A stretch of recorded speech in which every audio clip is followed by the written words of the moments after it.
Hello friends, इस tutorial में मैं कॉम्प्लेक्स क्वेरीज पे डिस्कशन करेंगे। मैं इस प्रोजेक्ट ट्यूटोरियल में एक मिनी ई कॉमर्स का प्रोजेक्ट के डेटाबेस डिज़ाइन पे डिस्कशन करेंगे और उससे रिलेटेड जो भी क्वेश्चंस, जो भी क्यूरीज हमें जूरी हैं वो हम इस पे जरूर एग्जीक्यूट करेंगे। तो मैं इस ट्यूटोरियल में माईसीक्वल का वर्जन 5.7 यूज़ कर रहा हूँ और माईसीक्वल वर्कबेंच 6.2 यूज़ कर रहा हूँ। तो हम एक नेक्स्ट देखते हैं स्लाइड पे। मैं इस ई कॉमर्स प्रोजेक्ट में बेसिक ही टेबल्स लेके चल रहा हूँ ताकि कम से कम टेबल्स में आपको समझाया जा सके कि और इस पे जो क्वेश्चनिंग बनते हैं हमारी और कम्प्लेक्सिटी ऑफ डेटा और कम्प्लेक्सिटी ऑफ क्यूरीज को हम देख सकें। इसमें मैंने 8 टेबल ले रखे हैं। पहला है कैटेगरीज टेबल, दूसरा प्रोडक्ट्स है, इमेजेस टेबल है, कस्टमर टेबल है, ऑर्डर टेबल है, ऑर्डर डिटेल टेबल है, प्रोडक्ट इमेजेस है और प्रोडक्ट प्राइसेस है। इसके कॉलम भी डिस्क्राइब है इसमें। तो नेक्स्ट देखते हैं रिलेशनशिप में। तो रिलेशनशिप कैटेगरी उस प्रोडक्ट में रिलेशनशिप है, कैटेगरी की आईडी वो बन जाती है प्रोडक्ट की फॉर्म की कैटेगरी आईडी में। इस तरह का हमारा रिलेशनशिप है। और ये एक प्रोडक्ट की मल्टीपल इमेजेस होती हैं, इसलिए हम प्रोडक्ट इमेज को प्रोडक्ट के टेबल में नहीं रख सकते। इसको एक चाइल्ड टेबल बनाना पड़ेगा प्रोडक्ट इमेजेस नाम का। और हमारी इमेजेस जो है अलग टेबल में पड़ी हैं और प्रोडक्ट को इमेजेस से बाइंड करने के लिए हमें एक अलग टेबल की ज़रूरत है जिसका नाम है प्रोडक्ट इमेजेस। और इसमें प्रोडक्ट आईडी और इमेज आईडी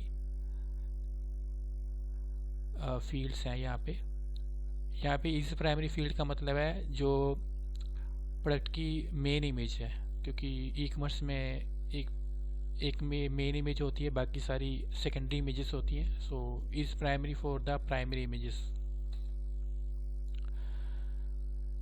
इसके अलावा इसमें प्रोडक्ट के प्राइसेस हैं। एक प्रोडक्ट के मल्टीपल प्राइसेस हो सकते हैं डिपेंड अपॉन द डेट जब वो अप्लाई होता है। कंसीडर करिए जनवरी में उसका प्राइस 100 रुपये था और फरवरी में उसका प्राइस 200 रुपये हो गया। तो इस हिसाब से हमें इसके लिए भी अलग टेबल बनाना पड़ेगा प्रोडक्ट प्राइसेस का, और जिसमें अप्लाई स्टार्ट डेट से हमें पता चलेगा कि वो डेट किस डेट को रेट अप्लाई हुआ है। ये लास्ट रिलेशनशिप है जो हमारी ई कॉमर्स में मेन चीज़ है कस्टमर्स का। कस्टमर का रिलेशन है ऑर्डर के साथ, ऑर्डर का रिलेशन है उसकी ऑर्डर डिटेल के साथ। और ऑर्डर डिटेल जो उसका ऑर्डर डिटेल के दो पेरेंट हैं, ऑर्डर आईडी ऑर्डर टेबल और product table. Order table product order detail से ऑर्डर आईडी से जुड़ा है और प्रोडक्ट टेबल से प्रोडक्ट आईडी के साथ जुड़ा हुआ है। हर एक कस्टमर का एक ऑर्डर होता है और ऑर्डर के नीचे उसके ऑर्डर डिटेल होती हैं। हर एक 1 सेकेंड ऑर्डर में एक परचेज डेट है जिस दिन कस्टमर ने उस ऑर्डर को प्लेस किया, और इस शिप फॉर वो ऑर्डर वेंडर से डिस्पैच हो गया कि नहीं हो गया। और हमारी ऑर्डर डिटेल में टेबल में ऑर्डर आईडी और प्रोडक्ट आईडी, कौन से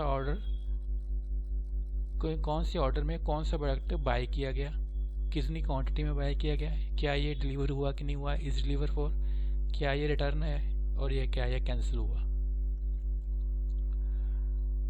इस टेबल स्ट्रक्चर के इस डाटाबेस डायग्राम के हिसाब से हमारे जो ई कॉमर्स प्रोजेक्ट बनाने में जो दिक्कतें आएंगी और जो क्यूरीज को देखने फेस करना पड़ेगा, उनमें मैंने कुछ कॉमन क्यूरीज निकाली हैं।